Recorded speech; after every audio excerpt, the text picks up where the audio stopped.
Mahadev.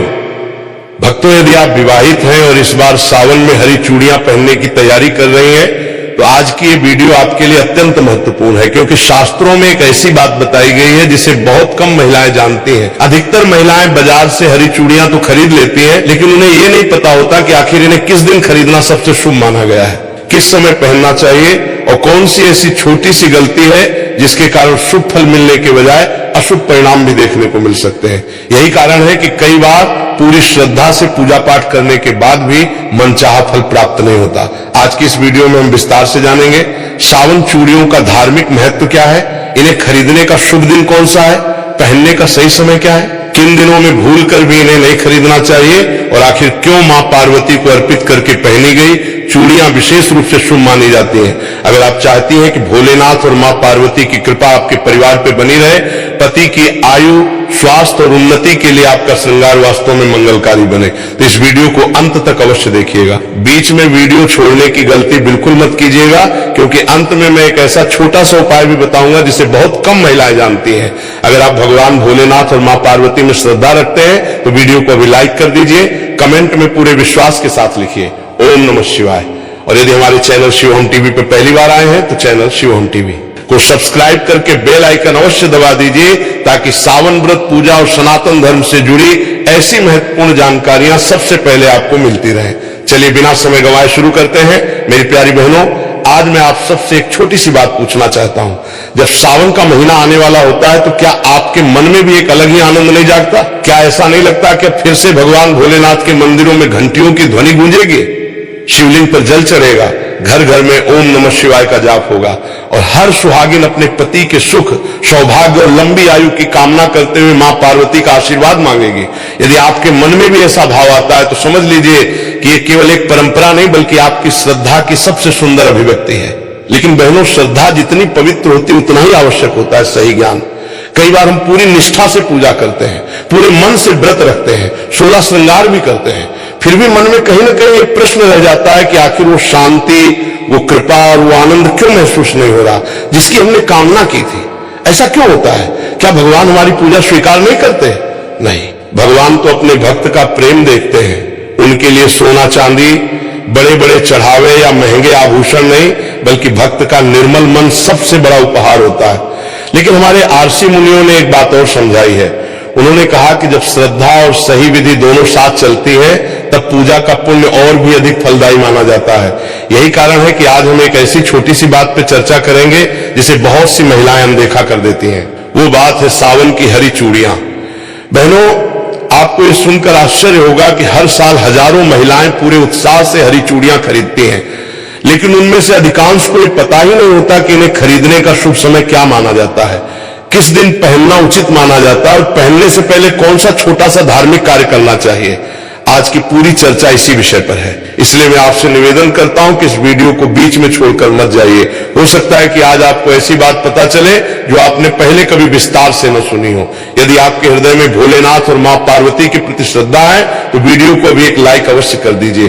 Comment box में पूरे विश्वास के साथ लिखिए ओम नमः शिवाय। और यदि आप सनातन धर्म, व्रत, पूजा, त्योहार और धार्मिक परंपराओं से जुड़ी ऐसी ही उपयोगी जानकारियां नियमित प्राप्त करना चाहते हैं तो हमारे चैनल शिव होम टीवी को सब्सक्राइब करके बेल आइकन भी दबा दीजिए, ताकि आने वाली कोई भी महत्वपूर्ण वीडियो आपसे छूट ना जाए। बहनों, क्या आपने कभी इस बात पर ध्यान दिया, जब सावन शुरू होता है तो केवल प्रकृति ही नहीं बदलती, मन भी बदल जाता है। सूखी धरती हरी चादर ओढ़ लेती है, पेड़ों पर नई कोपलें निकल आती हैं, चारों ओर हरियाली फैल जाती है, मानो स्वयं प्रकृति यह संदेश दे रही हो कि जीवन में चाहे कितनी भी कठिनाइयां आई हो, एक नई शुरुआत हमेशा संभव है। यही कारण है कि सावन के महीने में हरे रंग का विशेष महत्व माना गया है। हरा रंग केवल सुंदरता का प्रतीक नहीं बल्कि आशा का प्रतीक है, सौभाग्य का प्रतीक है, समृद्धि का प्रतीक है और सबसे बढ़कर यह जीवन में नई ऊर्जा का प्रतीक माना जाता है। इसीलिए हमारी मां और दादियां कहा करती थी, सावन में जितनी हरियाली बाहर दिखाई देती है उतनी ही हरियाली अपने घर परिवार में भी बनाए रखने का संकल्प लेना चाहिए। और यही भावना हरी चूड़ियों के पीछे भी छिपी हुई है। लेकिन बहनों, एक बात हमेशा याद रखिए, चूड़ियां अपने आप में कोई चमत्कारी वस्तु नहीं होती। चमत्कार होता है आपकी श्रद्धा में, आपके विश्वास में, आपकी प्रार्थना में। जब कोई सुहागिन महिला भोलेनाथ और मां पार्वती को अपना आराध्य मानकर पूरे प्रेम से उनका स्मरण करते हुए श्रृंगार करती है, तब वही श्रृंगार उसके लिए एक आध्यात्मिक संकल्प बन जाता है। आज की सबसे बड़ी भूल, आजकल बाजारों में सावन शुरू होने से कई दिन पहले ही हरी चूड़ियों की दुकानें सज जाती हैं। लोग भीड़ देखकर खरीद लेते हैं। किसी ने कहा आज ऑफर है, किसी ने कहा आज समय मिल गया, किसी ने कहा कल फुर्सत नहीं मिलेगी और बस चूड़ियां खरीद ली, पहन भी ली। लेकिन बहनों, क्या कभी आपने ये जानने की कोशिश की कि हमारी परंपरा इसके बारे में क्या कहती है? क्या हर दिन शुभ माना गया है? क्या हर समय पहन लेना उचित माना गया है? या फिर कुछ ऐसे दिन भी है जिनमें थोड़ा संयम रखने की सलाह दी जाती है? यही वो प्रश्न है जिसका उत्तर हम आगे जानेंगे। और विश्वास मानिए, यदि आप इस छोटी सी बात को समझ लेंगे तो आगे से सावन का श्रृंगार केवल एक रस्म नहीं रहेगा, बल्कि आपके मन की सच्ची भक्ति का उत्सव बन जाएगा। ओम नमः शिवाय, हर हर महादेव। मेरी प्यारी बहनों, आज मैं आपसे कोई कठिन शास्त्र नहीं कहने जा रहा, ना ही ऐसी बात जो केवल विद्वान ही समझ सके। आज की बात बहुत सरल है, लेकिन यदि इसे मन से समझ लिया जाए तो सावन का आपका श्रृंगार केवल बाहरी सजावट नहीं रहेगा, बल्कि भक्ति का एक सुंदर संकल्प बन जाएगा। जरा मन में सोचिए, जब सावन आने वाला होता है तो सबसे पहले आपके मन में क्या आता है? शायद नई हरी चूड़ियां, नई साड़ी, मेहंदी, भोलेनाथ का जलाभिषेक, सोमवार का व्रत और मां पार्वती के चरणों में अपने परिवार के सुख की प्रार्थना। यही तो सावन की सबसे सुंदर बात है। ये महीना केवल कैलेंडर का एक महीना नहीं होता, ये मन को भगवान के निकट ले जाने का अवसर होता है। इसीलिए हमारे घरों में दादी नानी कहा करती थी, सावन में जितना मन भगवान में लगेगा उतना ही घर में प्रेम और शांति बढ़ेगी। बहनों, आजकल एक बात देखने को मिलती है, जैसे ही सावन पास आता है बाजार हरी चूड़ियों से भर जाते हैं, हर दुकान पर भीड़ लग जाती है। कोई डिजाइन देख रहा है, कोई रंग चुन रहा है, कोई जल्दी जल्दी खरीद कर घर लौट रहा है।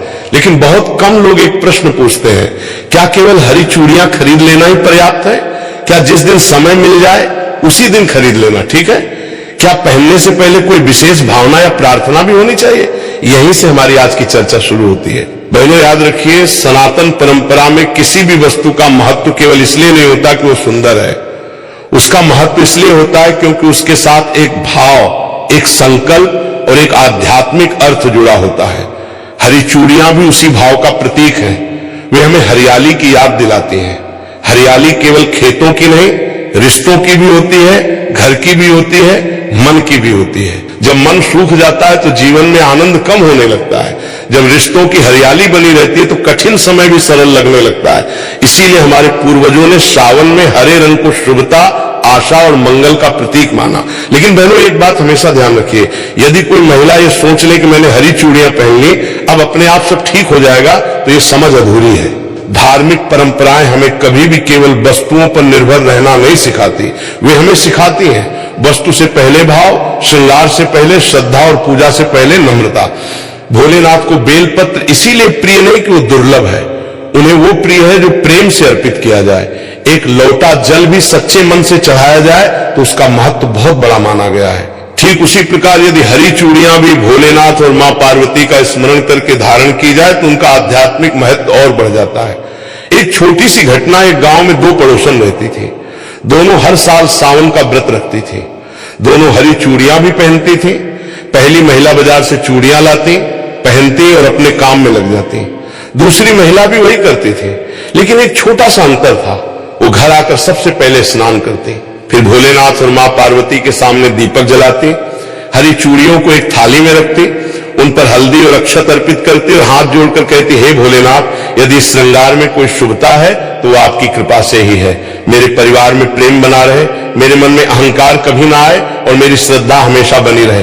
फिर वो उन्हीं चूड़ियों को प्रसाद का भाव मानकर पहनती। पहनो, ध्यान दीजिए, दोनों ने एक जैसी चूड़ियां पहनी थी, लेकिन अंतर चूड़ियों में नहीं था, अंतर भाव में था। और शास्त्रों का सार भी यही है, भगवान भाव के भूखे हैं। यही कारण है कि हमारे बड़े बुजुर्ग हर शुभ कार्य से पहले ईश्वर का स्मरण करने की सलाह देते थे। लेकिन अब एक महत्वपूर्ण प्रश्न आता है, क्या सावन में हरी चूड़ियां किसी भी दिन खरीद लेना उचित माना जाता है? या परंपराओं में कुछ ऐसे दिन बताए गए हैं जिन्हें अधिक शुभ माना गया है, और क्या कुछ ऐसे दिन भी हैं जिनमें खरीदारी टालने की सलाह दी जाती है? बहनों, यहीं से विषय और भी रोचक होने वाला है। अगले भाग में हम विस्तार से समझेंगे कि सावन में हरी चूड़ियां खरीदने का शुभ समय क्या माना जाता है, उन्हें पहली बार कैसे धारण करें और कौन सी छोटी छोटी सावधानियां इस पूरे श्रृंगार को और अधिक अर्थपूर्ण बना सकती हैं। बहनों, अब जरा अपने बचपन की एक बात याद कीजिए, जब भी सावन का महीना आता था, घर की बड़ी बूढ़ी महिलाएं कितने प्रेम से कहा करती थी, सावन आ गया है, अब घर में हरियाली भी आनी चाहिए और मन में भी हरियाली रहनी चाहिए।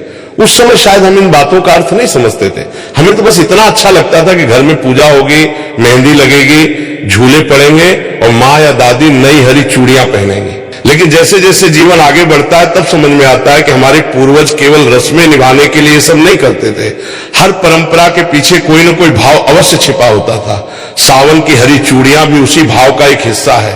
बहनों सोचिए, यदि कोई पौधा सूखने लगे तो हम क्या करते हैं? उसे पानी देते हैं, धूप का ध्यान रखते हैं, उसकी देखभाल करते हैं, क्योंकि हम चाहते हैं कि उसमें फिर से हरियाली लौट आए।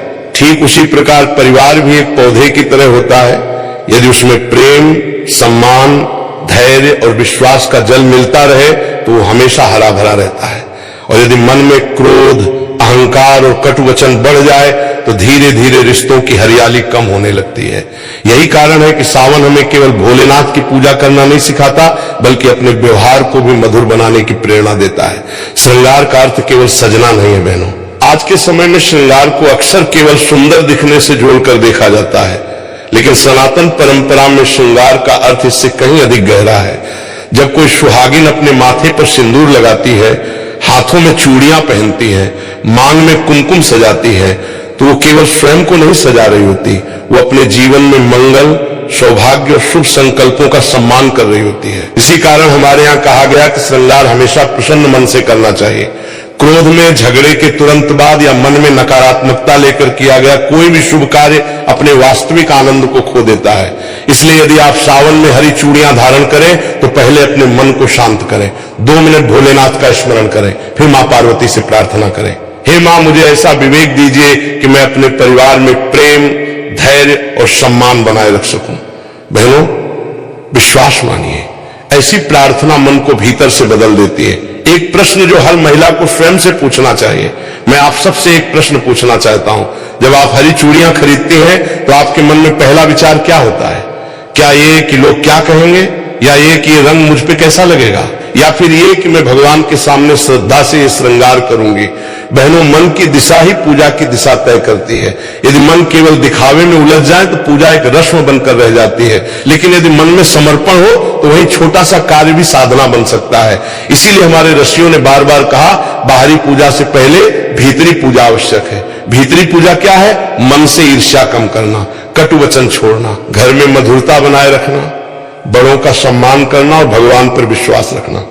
यदि ये भाव हमारे भीतर आ जाए तो हरी चूड़ियां केवल हाथों की शोभा नहीं बढ़ाती, वे हमें हर दिन हमारे संकल्प की याद दिलाती है। लेकिन यही अधिकांश लोग एक भूल कर बैठते हैं। बहनों, अब मैं आपको एक ऐसी बात बताने जा रहा हूं जिसे अक्सर नजरअंदाज कर दिया जाता है। कई लोग सोचते हैं कि शुभता केवल वस्तु में होती है, लेकिन हमारी परंपरा कहती है शुभता वस्तु में नहीं, उसके उपयोग के भाव और मर्यादा में होती है। यही कारण है कि किसी भी पूजा की सामग्री को आदर से रखने की सलाह दी जाती है। यदि आपने हरी चूड़ियां खरीद ली हैं तो उन्हें घर लाकर किसी साफ स्थान पर रखें। यदि संभव हो तो पहली बार पहनने से पहले भोलेनाथ और मां पार्वती के सामने कुछ क्षण रखकर प्रार्थना करें। ये कोई कठोर नियम नहीं, बल्कि श्रद्धा का एक सुंदर भाव है। और बहनों, श्रद्धा कभी बोझ नहीं होती, श्रद्धा तो मन को हल्का करती है। अब आगे सबसे महत्वपूर्ण बात, अब प्रश्न ये है, आखिर सावन 2026 में कौन सा दिन हरी चूड़ियां खरीदने के लिए अधिक शुभ माना जाता है? यदि सोमवार और शुक्रवार दोनों का महत्व बताया जाता है तो इनमें क्या अंतर है? क्या सुबह खरीदना बेहतर माना जाता है या पूजा के बाद पहनना? और यदि किसी कारणवश पहले सोमवार को चूड़ियां न खरीद पाए तो क्या करें? इन्हीं सभी प्रश्नों का उत्तर हम अगले भाग में विस्तार से समझेंगे। इसलिए इस चर्चा को अंत तक अवश्य सुनिए, क्योंकि कई बार छोटी सी जानकारी ही बड़ी उलझन को दूर कर देती है।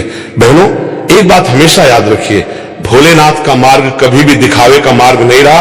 आपने देखा होगा कि स्वयं महादेव ने कभी राजसी वस्त्र धारण नहीं किए, भस्म को अपना आभूषण बनाया, बागंबर को अपना वस्त्र बनाया, गले में सर्प धारण किया और कैलाश जैसे शांत स्थान को अपना निवास बनाया। इसका संदेश क्या है? यही कि भोलेनाथ हमें सादगी, संतोष और सच्चे भाव का महत्व सिखाते हैं। इसीलिए जब भी हम सावन में कोई भी पूजा करें तो हमारा पहला उद्देश्य भगवान को प्रसन्न करना होना चाहिए, न कि संसार को दिखाना। आजकल सोशल मीडिया का समय है, कई बार लोग पूजा से अधिक उसकी तस्वीर लेने में व्यस्त हो जाते हैं। श्रृंगार भगवान के लिए कम और दुनिया को दिखाने के लिए अधिक होने लगता है। लेकिन बहनों, जरा मन में विचार कीजिए, क्या भगवान को हमारी तस्वीर चाहिए, हमारा प्रेम? उत्तर तो आप स्वयं जानती हैं। मां पार्वती हमें क्या सिखाती हैं? जब भी सावन का नाम आता है, भोलेनाथ के साथ मां पार्वती का स्मरण अपने आप हो जाता है। धार्मिक कथाओं में मां पार्वती को धैर्य, समर्पण, करुणा और अटूट विश्वास का स्वरूप माना गया है। उन्होंने कठिन तप किया, लंबे समय तक धैर्य रखा और अपने आराध्य के प्रति विश्वास कभी नहीं छोड़ा। यही कारण है कि सुहागिन महिलाएं उन्हें अखंड सौभाग्य का प्रतीक मानकर उनकी पूजा करती हैं। लेकिन बहनों, यदि हम केवल उनके सामने दीपक जला दें और उनके गुणों को अपने जीवन में न उतारें तो पूजा अधूरी रह जाती है। मां पार्वती हमें सिखाती हैं, घर में प्रेम बनाए रखना भी पूजा है, बड़ों का सम्मान करना भी पूजा है, किसी दुखी व्यक्ति की सहायता करना भी पूजा है, कटु वचन बोलने से बचना भी पूजा है और भगवान का स्मरण करते हुए अपना कर्तव्य निभाना भी पूजा है। इसीलिए सावन का महीना केवल व्रत रखने का महीना नहीं, अपने स्वभाव को और अधिक मधुर बनाने का भी अवसर है। हरी चूड़ियां केवल सौभाग्य का प्रतीक नहीं। बहनों, बहुत लोग कहते हैं हरी चूड़ियां पहन लो सब ठीक हो जाएगा, लेकिन सनातन धर्म कभी ऐसा नहीं कहता। धर्म हमें कर्म का महत्व भी सिखाता है। यदि घर में प्रेम रहेगा, यदि परिवार में सम्मान रहेगा, यदि पति एक दूसरे की भावनाओं को समझेंगे, यदि भगवान का स्मरण रहेगा, तो घर का वातावरण अपने आप सुखद बनने लगेगा। हरी चूड़ियां हमें इसी शुभ संकल्प की याद दिलाती हैं। जब भी वे हाथों में खनकती हैं, मानो हमें याद दिलाती हैं, अपने शब्द भी इतने ही मधुर रखो जितनी मधुर इन चूड़ियों की ध्वनि है। क्या ही सुंदर संदेश है। एक छोटी सी सीख बहनों, यदि किसी दिन आपका मन बहुत परेशान हो, घर में किसी बात को लेकर तनाव हो या किसी कारण से मन अशांत हो, तो उस दिन भोलेनाथ के सामने 2 मिनट शांत बैठ जाइए, कुछ मांगिए मत, बस इतना कह दीजिए, हे भोलेनाथ, मुझे सही निर्णय लेने की बुद्धि दीजिए, मेरे मन को शांत रखिए, मेरे परिवार में प्रेम बनाए रखिए, विश्वास मानिए, हर समस्या तुरंत समाप्त हो जाए। ऐसा वादा कोई नहीं कर सकता, लेकिन मन अवश्य मजबूत होता है, और जब मन मजबूत होता है तो कठिन परिस्थितियों का सामना करना भी आसान हो जाता है। यही तो भक्ति का सबसे बड़ा फल है। अब आती है वो बात जिसका इंतजार हर सुहागिन करती है। बहनों, अब तक हमने हरी चूड़ियों का भाव और महत्व समझा, लेकिन अब सबसे महत्वपूर्ण प्रश्न है, आखिर सावन 2026 में हरी चूड़ियां कब खरीदनी चाहिए? क्या पहले सोमवार, क्या पहला शुक्रवार, क्या कोई विशेष तिथि या सुबह का समय अधिक शुभ माना जाता है, या पूजा के बाद पहनना चाहिए? और यदि किसी कारणवश उस दिन खरीदना संभव न हो तो क्या करें? इन्हीं सभी प्रश्नों का उत्तर हम भाग 2 में विस्तार से जानेंगे। वहीं हम ये भी समझेंगे कि पहली बार हरी चूड़ियां धारण करने से पहले भोलेनाथ और मां पार्वती के सामने किस प्रकार प्रार्थना की जा सकती है, ताकि ये श्रृंगार केवल परंपरा न रहकर एक श्रद्धापूर्ण संकल्प बन जाए। यदि अब तक की चर्चा आपको अच्छी लगी हो तो वीडियो को एक बार लाइक अवश्य करें, कमेंट में हर हर महादेव लिखकर अपनी श्रद्धा व्यक्त करें। और यदि आप चाहते हैं कि सनातन धर्म, व्रत, पूजा और त्योहारों से जुड़ी ऐसी ही सरल और संतुलित जानकारी आपको नियमित मिलती रहे, तो हमारे चैनल शिवोहम टीवी को सब्सक्राइब करना ना भूलें। ओम नमः शिवाय। लोटा जल भी सच्चे मन से चढ़ाया जाए तो उसका महत्व बहुत बड़ा माना गया है। ठीक उसी प्रकार यदि हरी चूड़ियां भी भोलेनाथ और मां पार्वती का स्मरण करके धारण की जाए तो उनका आध्यात्मिक महत्व और बढ़ जाता है। एक छोटी सी घटना, एक गांव में 2 पड़ोसन रहती थी। दोनों हर साल सावन का व्रत रखती थी। दोनों हरी चूड़ियां भी पहनती थी। पहली महिला बाजार से चूड़ियां लाती, पहनती और अपने काम में लग जाती। दूसरी महिला भी वही करती थी, लेकिन एक छोटा सा अंतर था, वो घर आकर सबसे पहले स्नान करती, फिर भोलेनाथ और मां पार्वती के सामने दीपक जलाती, हरी चूड़ियों को एक थाली में रखती, उन पर हल्दी और अक्षत अर्पित करती और हाथ जोड़कर कहती, हे भोलेनाथ, यदि इस श्रृंगार में कोई शुभता है तो वो आपकी कृपा से ही है। मेरे परिवार में प्रेम बना रहे, मेरे मन में अहंकार कभी ना आए और मेरी श्रद्धा हमेशा बनी रहे। फिर वो उन्हीं चूड़ियों को प्रसाद का भाव मानकर पहनती। पहनो, ध्यान दीजिए, दोनों ने एक जैसी चूड़ियां पहनी थी, लेकिन अंतर चूड़ियों में नहीं था, अंतर भाव में था। और शास्त्रों का सार भी यही है, भगवान भाव के भूखे हैं। यही कारण है कि हमारे बड़े बुजुर्ग हर शुभ कार्य से पहले ईश्वर का स्मरण करने की सलाह देते थे। लेकिन अब एक महत्वपूर्ण प्रश्न आता है, क्या सावन में हरी चूड़ियां किसी भी दिन खरीद लेना उचित माना जाता है, या परंपराओं में कुछ ऐसे दिन बताए गए हैं जिन्हें अधिक शुभ माना गया है, और क्या कुछ ऐसे दिन भी हैं जिनमें खरीदारी टालने की सलाह दी जाती है? बहनों, यहीं से विषय और भी रोचक होने वाला है। अगले भाग में हम विस्तार से समझेंगे कि सावन में हरी चूड़ियां खरीदने का शुभ समय क्या माना जाता है, उन्हें पहली बार कैसे धारण करें और कौन सी छोटी छोटी सावधानियां इस पूरे श्रृंगार को और अधिक अर्थपूर्ण बना सकती हैं। बहनों, अब जरा अपने बचपन की एक बात याद कीजिए। जब भी सावन का महीना आता था, घर की बड़ी बूढ़ी महिलाएं कितने प्रेम से कहा करती थी, सावन आ गया है, अब घर में हरियाली भी आनी चाहिए और मन में भी हरियाली रहनी चाहिए।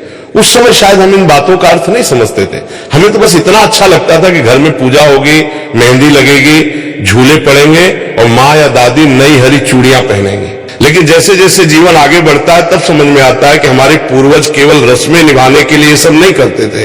हर परंपरा के पीछे कोई न कोई भाव अवश्य छिपा होता था। सावन की हरी चूड़ियां भी उसी भाव का एक हिस्सा है।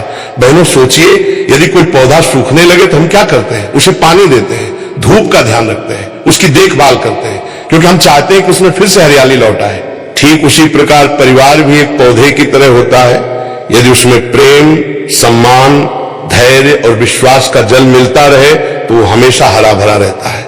और यदि मन में क्रोध, अहंकार और कटु वचन बढ़ जाए तो धीरे धीरे रिश्तों की हरियाली कम होने लगती है। यही कारण है कि सावन हमें केवल भोलेनाथ की पूजा करना नहीं सिखाता, बल्कि अपने व्यवहार को भी मधुर बनाने की प्रेरणा देता है। श्रृंगार का अर्थ केवल सजना नहीं है बहनों।